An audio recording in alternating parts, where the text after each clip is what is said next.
Hello everybody, welcome back. Thank you as always for watching. Something a little different tonight. I wish I could claim credit for the idea. I can't. It's from my good friend and all-round thoroughly decent chap, Mr. Fox, who suggested, why don't you do a recap? You've been doing quite a few, and I thought, yes, why not indeed.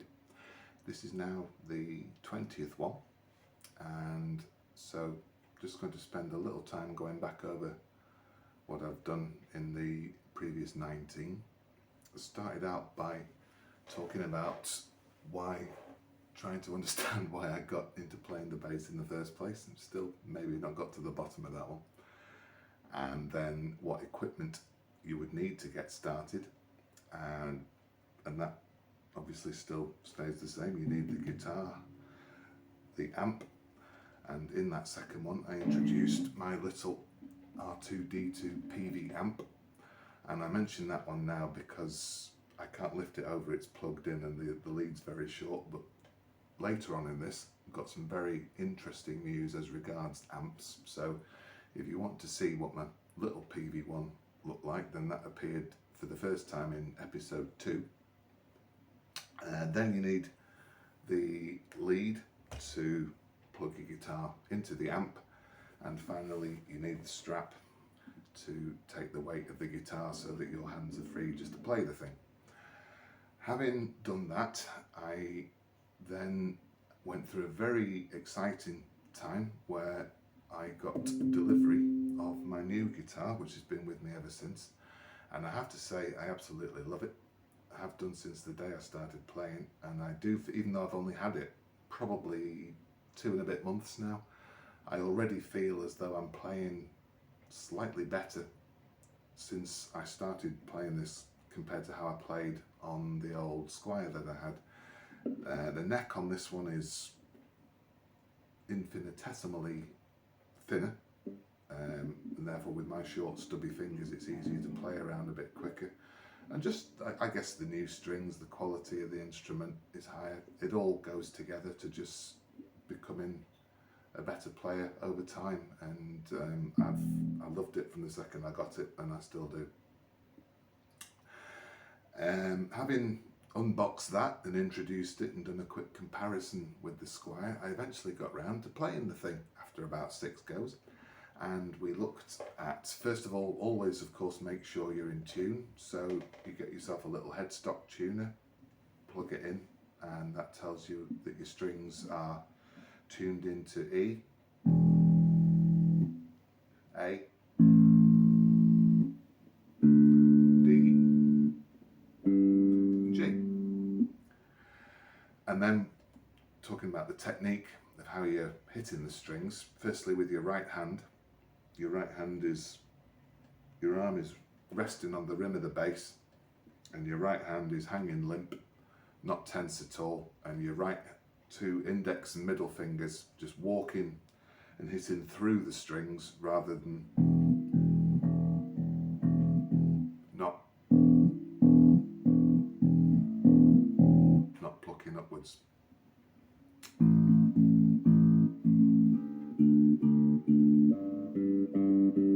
And then as you're hitting through, you're hitting into the previous string that you played before, and that's helping to mute it.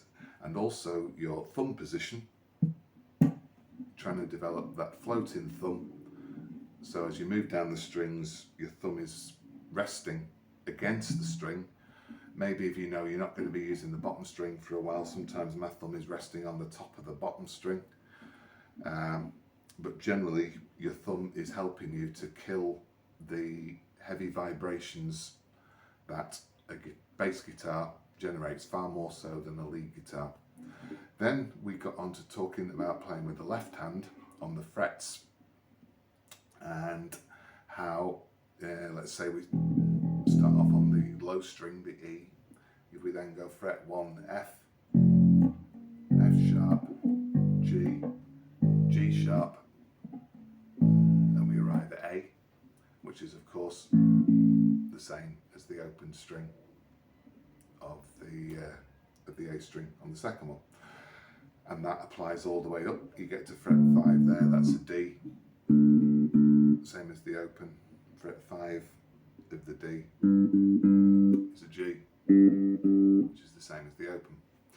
So although there looks an awful lot of notes on a fretboard, there are actually only 10 unique ones that you can only play the once.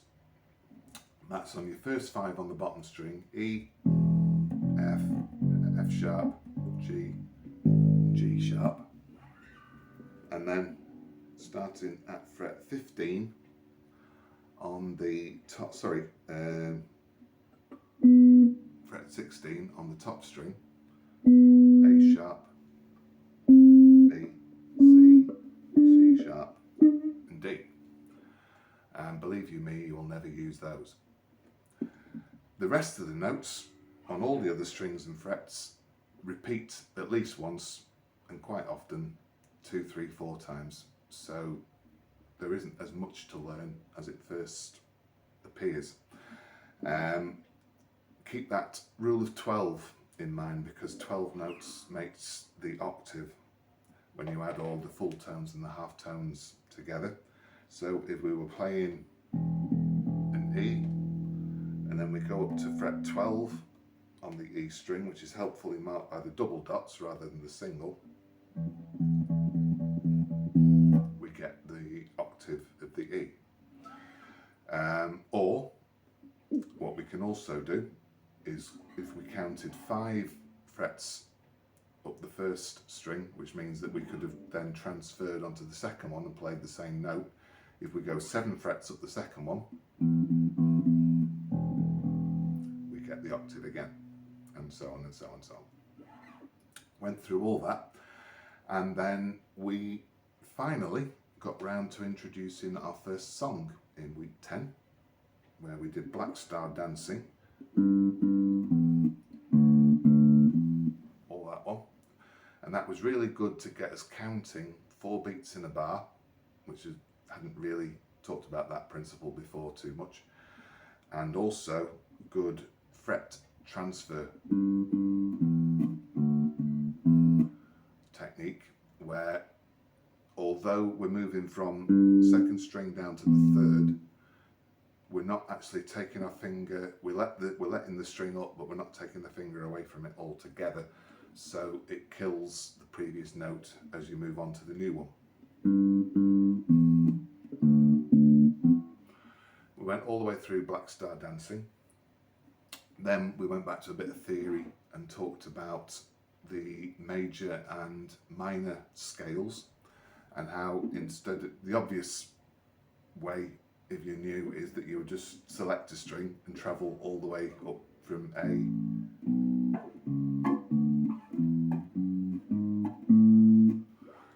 but that's really cumbersome. So what we can do instead is play the A major shape by, if we take our left hand and determine 1 fret per finger, then if we use the technique of second finger, fourth, first, second, fourth, first, third, fourth, we've just played what's called the major scale shape, and that applies to, all you have to do is find the first fret and play that shape. Here's G,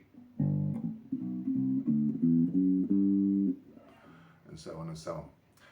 The minor one, exactly the same principle, just slightly different fingering. Again, there's A.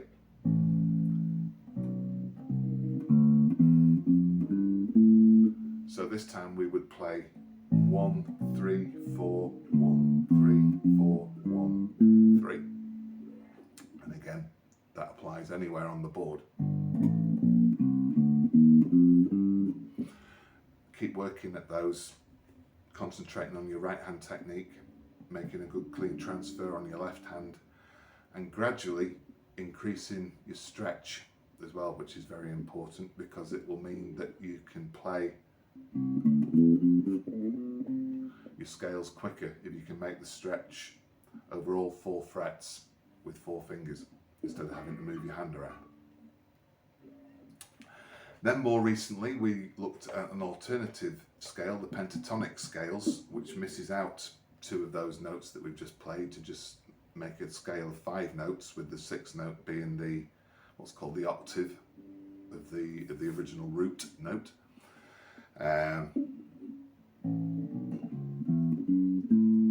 Or for the major and minor of the pentatonics. And probably unintentionally, I realised that some of the songs that I played around that time actually linked into the pentatonics, and it all actually sounded as though it was all intentionally linked together, and it probably wasn't, but it worked quite well all the same. We looked at Come Together by the Beatles, and then High Hopes by the Floyd recently, and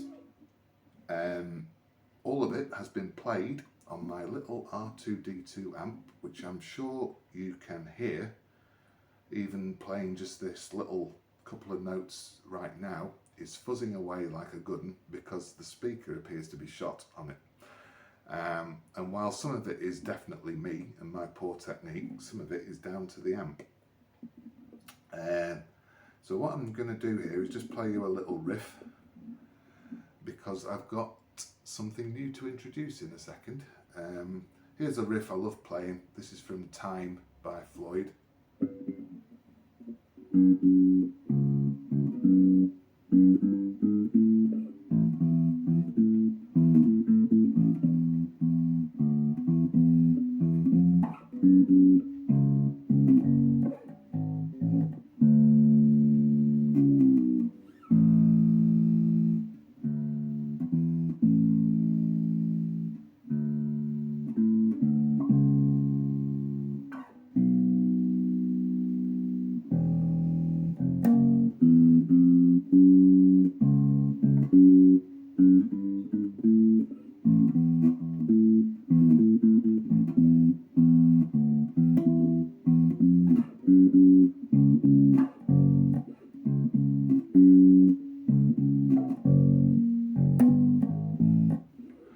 So on and so on. Do love that song.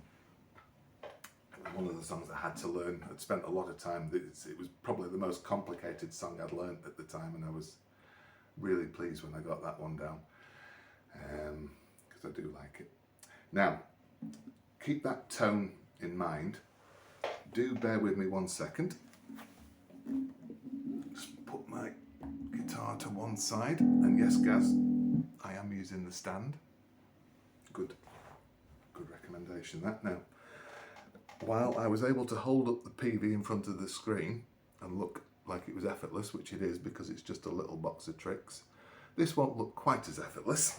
Excuse me a second, because it's quite heavy.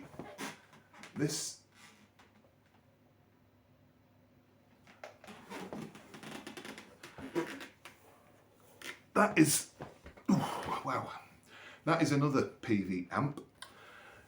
It's called a PV Bandit 112. I'm not rightly sure if it's actually not meant to be a lead guitar amp rather than a bass one, but nevertheless, it's a very impressive piece of kit, and it's got some real oomph behind it. A huge, if that's R2D2, then this is the full Millennium Falcon, to be honest.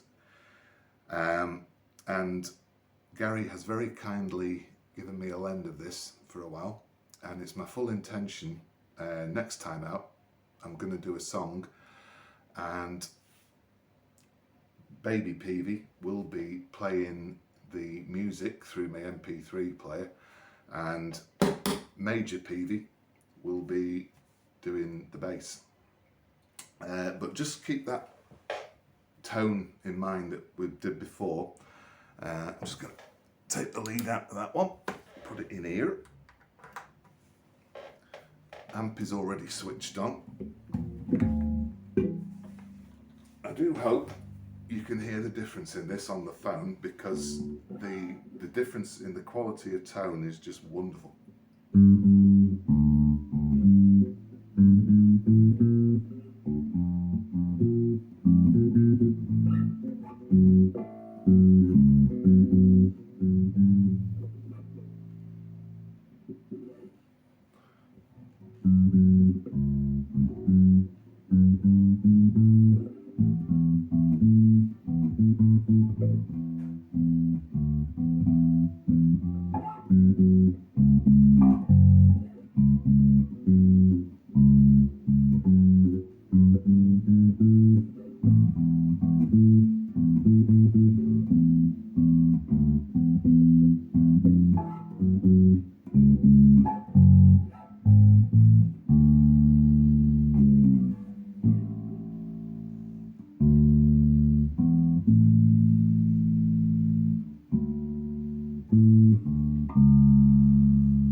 Love it, love it.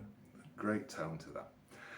And it might sound a bit sad, but to be honest, having only ever really played baby Peavey, once I started going for lessons and plugging into my instructor's amp, which was a proper big one, it's when you start hearing that tone that you realise why you're in the business of learning the bass, because the sound is just wonderful. And it's a bit addictive, to be honest, and it's certainly bitten me, and I'm sold. So I shall continue to hopefully improve and keep going. Not rightly sure yet what next time's song will be. I might even do more than one, who knows. I'll try and get away from Floyd for one thing. I seem to be doing nothing but at the moment. Maybe a bit of AC/DC, and who knows. I don't know. We'll have a think. But for now, I would say thank you for sticking through the first 20, folks. Hope to see you all again soon. Do please stay safe, and I'll see you soon. Bye.